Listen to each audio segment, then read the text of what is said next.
Hey guys, it's me Seren back with another video. This video is going to be very long. I'm going to let you guys know in advance, but that's because this is a video that a lot of you have been requesting and asking about and waiting for. I've been working on this video for a while now. This is going to be my video on integration.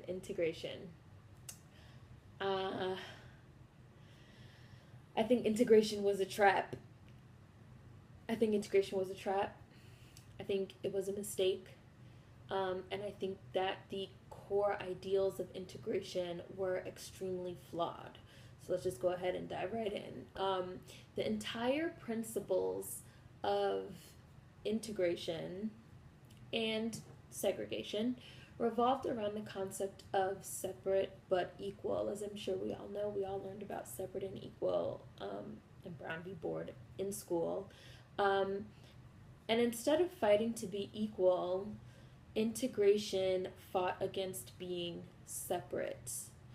I think this was a mistake. I have a lot of issues with this because once people become equals, right? If instead of fighting against separation, if they had fought for equality, once people become equals, integration happens naturally. Integration happens naturally. If we're equals, you see me on an equal footing, why be separate, right? Why separate us? The whole idea of forcing people that do not see each other as equals to live together is flawed to me. It's flawed in my opinion, especially because here we are in 2015 and white people still don't see us as equals, even though we are no longer separate, right? This is why we even have to say Black Lives Matter. This is why we even have to say, that we are equal to white people, because the equality portion of separate but equal was never dealt with, only the separate portion. And I really feel like that is the cornerstone of the flaws with integration.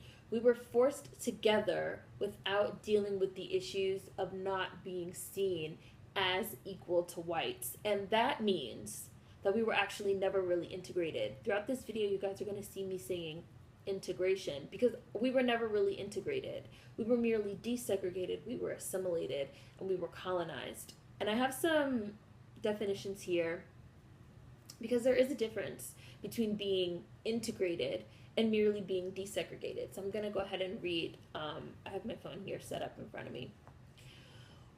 Racial integration, or simply integration, includes desegregation, the process of ending systemic, aka, institutionalized, lawful laws, racial segregation.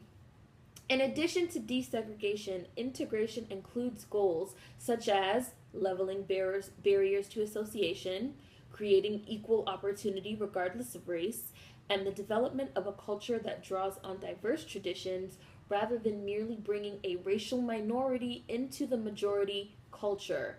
Desegregation is largely a legal matter, integration largely a social one. I'm going to say that again. Desegregation is largely a legal matter, integration largely a social one. There is a difference between integrated and desegregated. We were never integrated. Black people were never integrated into white society in America. They never leveled barriers to association. They never created equal opportunity regardless of race. Our culture was never developed that drew on diverse traditions rather than merely bringing a racial minority into the majority culture. None of that ever happened. We were never integrated. We were only desegregated, which means they got rid of the laws specifically saying that we could be separate, that we were supposed to be separate. They got rid of laws saying that legally we had to be apart. Huge difference, huge distinction. I have some other definitions that I want to read you guys. Cultural assimilation, the process by which a person or a group's language and or culture comes to resemble those of another group. The term is used to refer to both individuals and groups, and in the latter case it can refer to either diasporas or native residents that have come to be culturally dominated by another society. Assimilation may involve either a quick or gradual change depending on circumstances of the group. And I also want to read you guys the definition of colonization. Colonization occurs whenever there is a large-scale migration of any one or more groups of people to a colonial area. The migrants, who can also be called colonizers, keep strong links with their previous country and thus obtain tremendous privileges over other people living in the area being colonized. So I think we can all say that we were never integrated. We were desegregated. We were culturally assimilated, and we were colonized. We were moved into a dominant group. We were never integrated into society. We were never seen as equals, so we were never integrated. Integration never happened. But we're going to continue on this video using that word, even though I don't think that is something that ever happened. I'm just saying, I think we can all agree that racial integration never really fucking happened. Like, it didn't happen. Civil rights era activists didn't take care of business. They didn't take care of business. Do I respect what they did? Yes. And this is in no means to disrespect them or to downplay what they went through. You know, I feel like it took a lot of courage to do what they did, and of course hindsight is 2020. I'm sitting in 2015, but I don't think that the work was ever finished. And a lot of that also has to do with the death of Martin Luther King Jr., the assassination, the murder, as well as the death of Malcolm X. Those deaths clearly, obviously, stalled the movement, but it is undeniable that the actions of the integrationists of the civil rights era, activists, led to where we are today in 2015 and the racial climate. It's completely undeniable. The core principles of integration in the civil rights era were flawed, period. We fought against being separate instead of fighting to be equal. We placed more value on being next to white people than on our own equality. And that is a crucial distinction again, because there is an inherent implication there. When you want to be next to white people more than you care about your own equality, there's an inherent implication there that white people are superior to you. There was an inherent implication that white people were superior to us, and that therefore we would be superior if we could be next to them, if we could have what they had, if we could shop in the stores that they shopped at, if we could sit at the lunch counters that they sat at. That would make us better, right? We were more invested in their superiority than in our own equality. We were more invested in having what they had instead of building up our own. And that is a huge, huge flaw in integrationist theory. And towards the end of Martin Luther King Jr.'s life, he was actually talking about, economic self-reliance and sovereignty within the Black community. And a lot of people actually speculate that that is a part of what led to his death and his assassination, and what, led to him being killed. The powers that be didn't like that, So the work remained unfinished and the movement stalled. And here we are today. And of course, I'm sure as we all know, Malcolm X often said the same thing. He gave a very popular speech called "You Don't Integrate with a Sinking Ship," which of course I will link, where he stresses the importance of unity and self-reliance within the Black community. He really says, one of the most important things that we can do is come together and create Black economic, sovereignty, self-reliance, independence away from white people, And I have another comment written down from the YouTube video that I'm going to link. I wrote down this one comment because it was really great, and everyone should go watch the video and read the comments. There's lots of good conversation happening in the comments. But one of the comments that I liked was, Malcolm's approach was the only way we would see Dr. King's dream. He was the one talking about Black nationalism, control of Black economics, building up the community, etc., etc. Black people truly becoming equals at the table is better than forced integration with people that have learned to hate you for several generations and control all the institutions you depend on for further stability and development. I'm going to read that again. Black people truly becoming equals at the table is better than forced integration with people that have learned to hate you for several generations and control all the institutions you depend on for further stability and development. And that's it. That's it in a nutshell. That is my problem with integration, aka desegregation, colonization and assimilation. Instead of becoming equals, we forced ourselves into a space with people that hated us and still hate us to this day. I feel like the civil rights era activists did things backwards. They focused on removing the separation first, sticking with separate but equal. They focused on removing the separation first, and then there were plans to fight for equality. And then there were plans to destabilize hate. And then there were plans to create financial economic sovereignty. And then there were plans to create political infrastructure. I feel like it should have been the other way around. That stuff should have came first, then, okay, let's work on removing the separation. Because here we are. Right? Here we are. White supremacy hasn't been destabilized. Racist beliefs haven't been destabilized. Everything, I'm not going to say everything is exactly the same, but people's hearts and minds and their beliefs are exactly the same as they were in 1965. Exactly the same.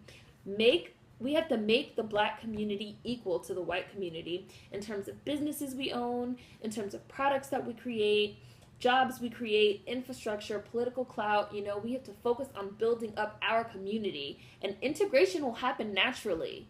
Once you become a superpower, people can't ignore that, right?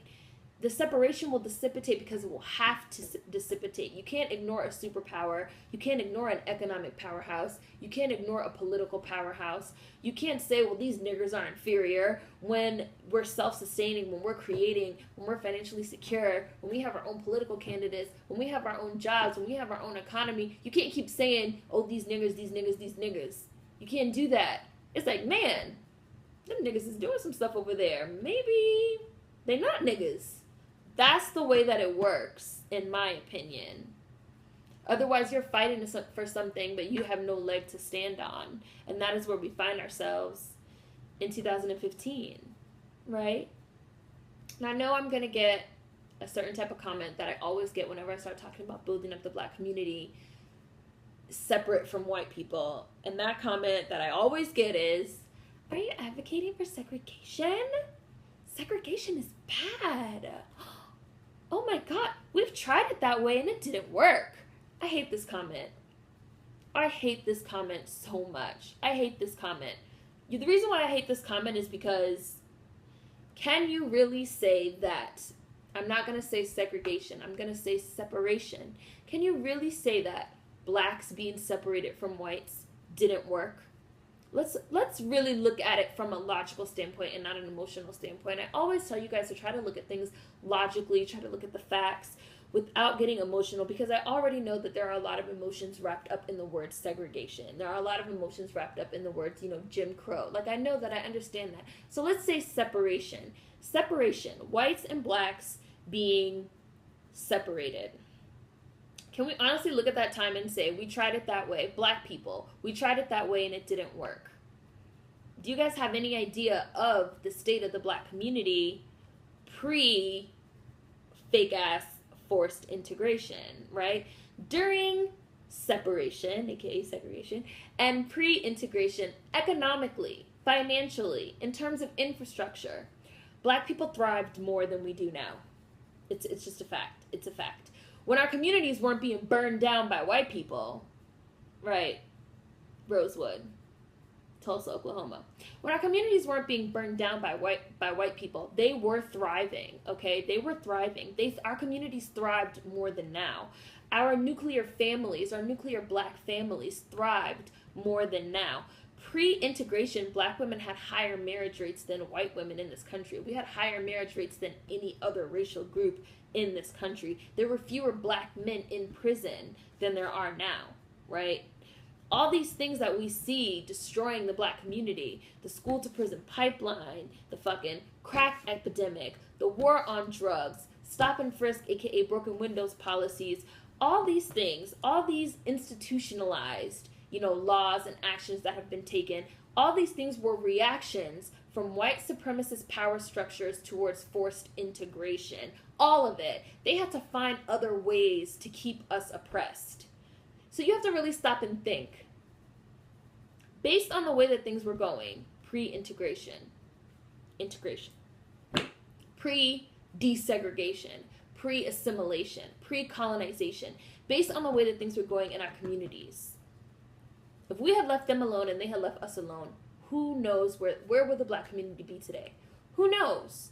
Who knows? Because all of those things that I just named, institutionalized systems that were created to destroy the Black community, were direct responses to forced integration, every last one of them, right?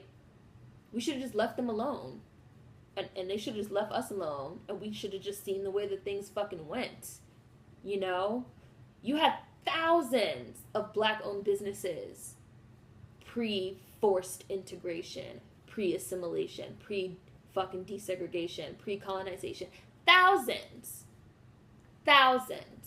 You had Johnson Products Company, which was started in 1954, pre-forced integration, and was the first Black-owned company to be listed on the American Stock Exchange. Pre-forced integration. You had the Madam C.J. Walker Company, founded in 1910, which led to Madam C.J. Walker becoming the first female self-made millionaire in this country, white or Black. That was pre-forced integration, right? You had the American Negro Theater, founded in 1940, pre-forced integration, which created stage productions as well as Black radio programming, right? Radio programming created for us, by us, you know? They had an aggressive acting training program there, which trained great Black actors. They trained Sidney Poitier there. They trained Ruby Dee there.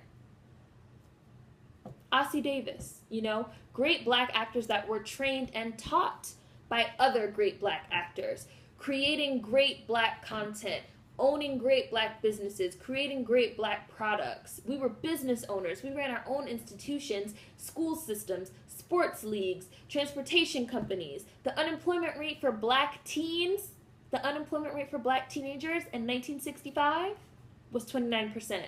Today in 2015, it's 40%.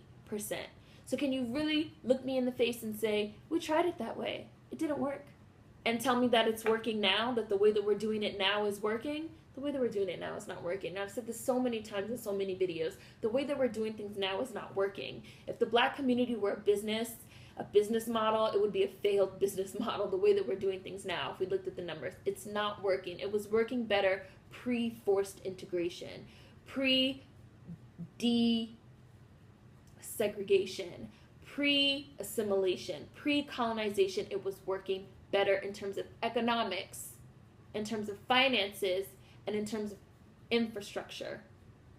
It was working better. Men lie, women lie, numbers don't. The numbers don't lie. There were Black communities that thrived, right? While their white neighbors were poor. Now, what did those white people do with their power, with their systemic power, with their institutionalized power? They destroyed those communities. They burned those communities to the ground. They killed people, right? And one of the responses to that was what? Black people arming themselves, protecting themselves. Now, doesn't all this sound familiar? Doesn't all this sound familiar? Where have I heard that? Black people being terrorized by white people and saying we need to arm ourselves and protect ourselves. Where have I heard that? Oh, I said that last week in a video in 2015. We thrived pre-assimilation. Our communities, our businesses thrived. And we gave all that up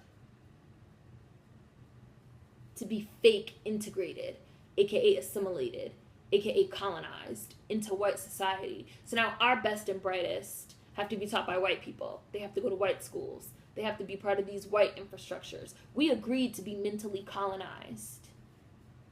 Let's look at the definition of colonization again, which I have.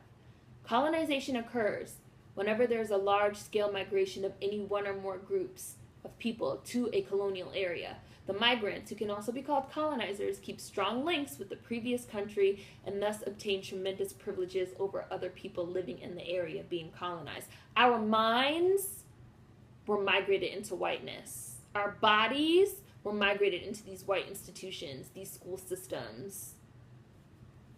Excuse me. While white people kept their strong links and they remained in positions of power with tremendous privilege over us in these institutions. And we agreed, we fought for that. We fought to be colonized. Excuse me, we fought to be assimilated. We fought to be migrated into whiteness. Because again, one of the cornerstones of integration was the idea that proximity to whiteness was what would make us equal. Not standing on our own 2 feet and being equal. And that idea is pervasive, and we're still seeing it today in 2015. Economically and financially, and in terms of institutions and systems, being separated from whites works for black people. It worked for us. It's undeniable, and you can't say it didn't work. What didn't work for black people was not economics, was not finances, was not us creating our own institutions.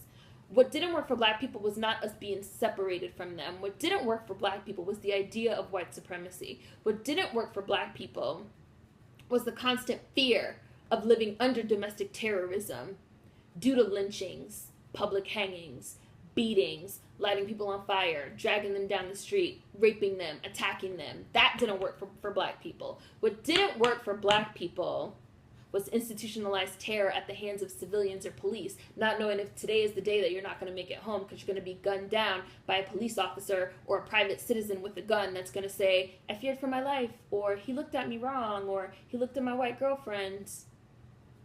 That's what didn't work for black people. What didn't work for black people was being called racial slurs. What didn't work for black people was being treated like second-class citizens in the country of their birth.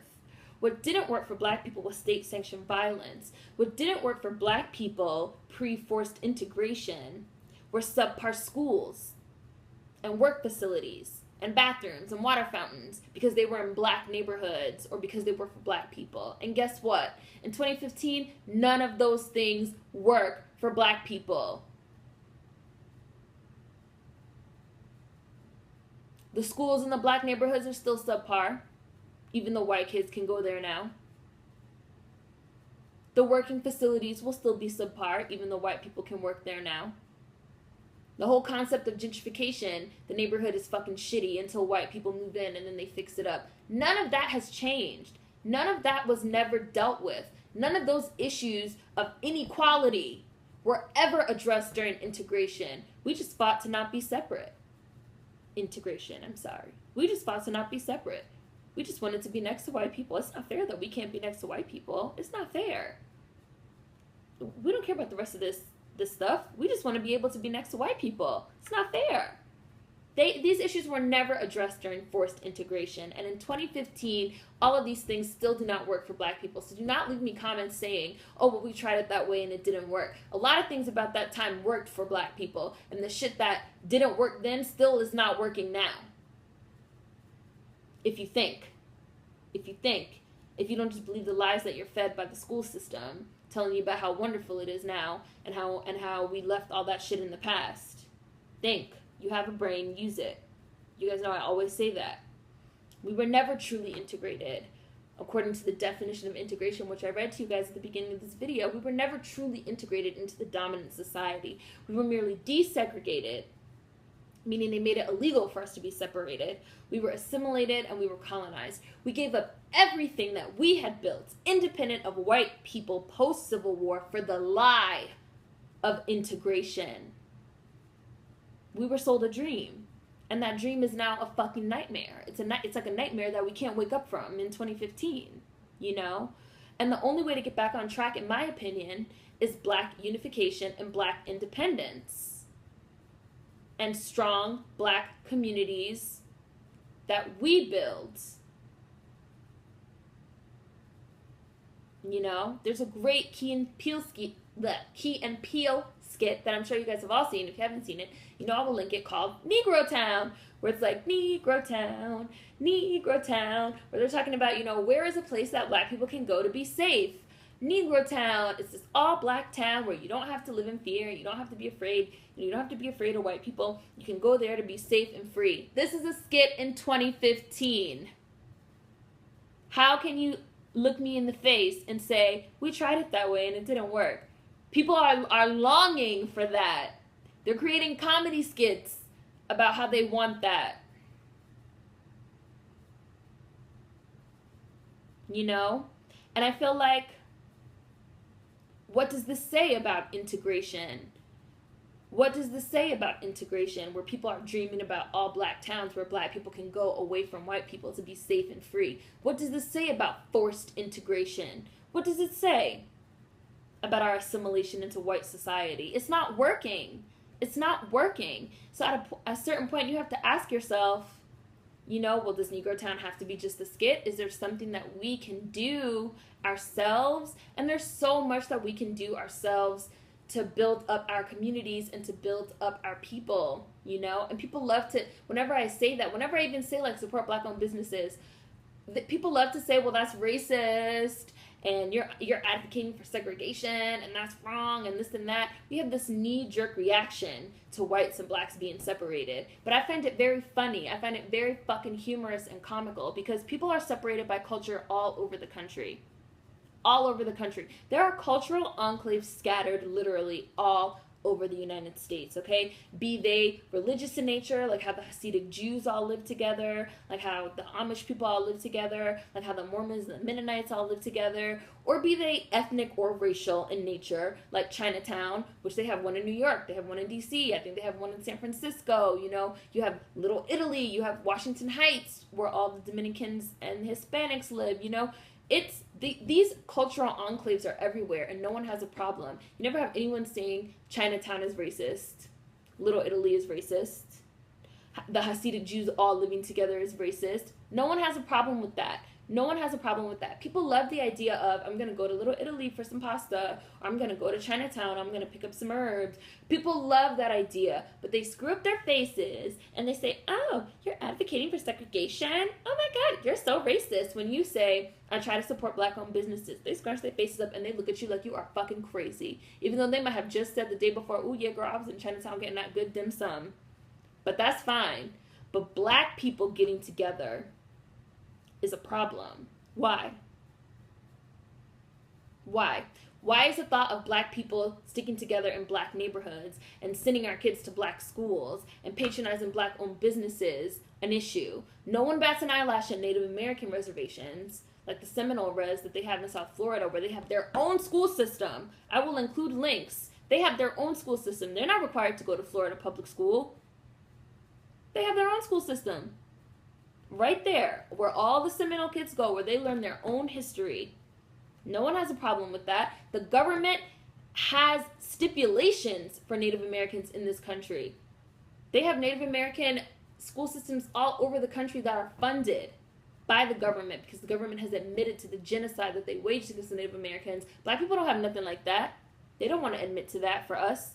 It's an issue. It's an issue when you say you want that type of thing for black people. It's a problem, right? There's a huge fucking bank in Chinatown on Canal Street in New York. Huge bank. Chinese writing in the front. If you go in there, it's nothing but Chinese tellers. They don't speak English. The slips and stuff are in Chinese. If you are not Chinese, or if you don't at least speak the language, you cannot patronize that business. You cannot go in there. You won't know what is going on. No one says that's racist, or that's problematic, or that's this, or that's that. No one has an issue with Chinatown, which is a space where people of the same race all live and work together and support each other. No one has an issue with that. No one has an issue with Little Russia and Coney Islands, where all the Russians and all the Eastern Europeans live together. No one has an issue with these cultural enclaves, these religious enclaves, these racial enclaves. But as soon as you say, well, I wish there was some place where black people could go, like Negro Town, where we could all live together and support each other and have our own school system and, you know, have our own banks and our own this and our own that. It's like, but why? Ew, that's racist. That's a little racist. Ooh, that's racist. Ooh, girl, that's racist. Think about that. Why is there such a strong pushback against black people doing what all different types of other people do? Have you ever stopped and thought about it? Why is there such this intense, strong... Pushback is not really the word that I want, but it's the only word that I can think of right now. Almost like a vitriolic, like this terror at a bunch of black people getting together to better ourselves. Why? Why is there this pushback against Black people doing for ourselves, creating for ourselves, creating our own communities, our own systems, our own infrastructure, our own businesses? Why? Because white people have this very specific set of feelings about us. Superiority, domination, ownership, you know, and it's all also mingled and mixed in with this fear, this ever-present fear of what happens when a bunch of Black people get together, what happens when a bunch of Black people work together. That combined with this idea of superiority and ownership and domination over us, even if it's on a subconscious level, it is there. It is there, 100%, in every white person until, as you guys know, until they wake up and they say, shit, I'm fucked up in the fucking head. Like, they're still indoctrinated with white supremacist beliefs, and that will give them this knee-jerk reaction, you know, that they are superior, that they are our masters, that they did everything, that we need nothing, that we need them, and for us to separate. Oh, no, no, no. Oh, no, no, no, no, no. Can't do that. White savior complex. Black people can't save themselves. They need us. They need us. It's everywhere. It's taught in the school system, it's taught in the home, it's taught in the media. Black unification and independence terrifies people. Terrifies people. And it also terrifies us. It terrifies Black people because Black people have also been indoctrinated with these same beliefs that white people are superior and that we need them, that we need our parents, that we need our masters to do things for us. You know, and you guys don't even understand how many comments I get from people saying, well, you shouldn't talk like this because you're going to upset white people and white allies, white allies, white allies. We need white allies. And I'm like, why? Like, white allies are cool, I guess, but we don't need them. We can do for ourselves. But people don't believe that. It's internalized white supremacy. We're Black white supremacists. And again, this mindset goes back to integration, where instead of fighting to be equal, we fought to not be separate. We fought to be next to these precious white people. And we still to this day feel like we need to be next to our precious white people. We have to be next to precious white people, you know? We have to be next to white people. Nothing can get done without white people. And we still feel this way. We still feel this way. There's still an idea that we don't have a past, we don't have a history, we don't have a culture, and this prevailing sentiment that our lives and our self-worth are somehow inextricably enmeshed with white people, that we need them, you know, and that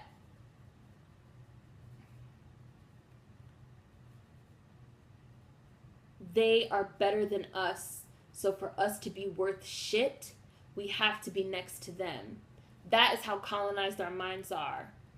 Our minds have been so colonized into whiteness that there is this fear. There's this fear of supporting Black-owned businesses. There's this fear of living in Black communities with other Black people. There's this fear of going to HBCUs. There's this fear of creating Black jobs and Black infrastructure, and that none of those things will be of good quality, that none of those things will be good enough.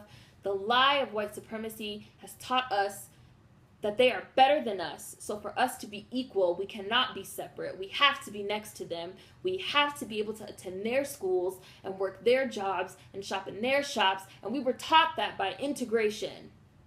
Integration. So we were taught by integration that to be equal, we had to be next to white people and we had to have what they have. And we equate whiteness with privilege, with luxury, with superiority. We are Black, white, fucking supremacists, you know? Our integration, our assimilation, our colonization, our movement into white society was ultimately destructive to our minds, to our communities, to our souls, our spirits. If you believe in that kind of thing, which I do, instead of placing value on creating our own structures and institutions that were equal in quality to what white people had, we became obsessed with proving that we were worthy of their structures. Instead of building our own, we became obsessed with wanting what our colonizer had. We became obsessed with sitting at our colonizer's table. We became obsessed with receiving validation from white people, being able to go to that private all-white school or work at that white-owned corporate job, or, you know, buy from that white-owned luxury brand, live in that white neighborhood where we have a Target painted on our back anyway, McKinney.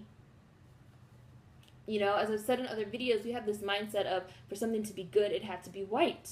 We abandoned our own businesses. We abandoned our own communities for the thrill of being able to shop, work, and live amongst white people who we inherently think are better than us.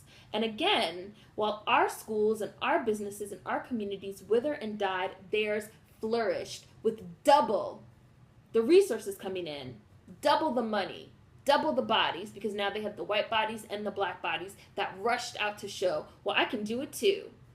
You know, we literally paid our colonizers to further colonize us and to assimilate us. And this whole idea of non-black, of white as high class, as luxury and superior, this whole idea of white supremacy as we know it today has roots in integration and the way that we were forced into white society. And it's a huge problem, and it's a detriment to our community. Someone left me a YouTube comment months ago that I could never get out of the back of my mind. I have it written. As you guys can clearly tell, I have notes of things that I wanted to read. To Zenith. I think today's black elitism, whether academic or elsewhere, is the culmination of how years of unsound thinking and the black agenda against white supremacy has led to an unsound strategy. The whole thing, the principles of integration of the civil rights movement were flawed. It shows our intent to break free of it has been diluted by our foolish desire to be accepted by it or to prove it wrong by prospering within it. That shit don't work. We started off wanting to be free from white people, but somewhere along the way it got distorted. Now we want to be accepted by white people, or we want to prove white people wrong, right? We want to say, I can prosper in your bullshit ass system. Why? Disengage, like I always say. They'll never give a fuck is that simple, and our strategy should begin there. Our strategy should begin with the idea of, well, white people never going to give a fuck, so I'm going to operate outside of them.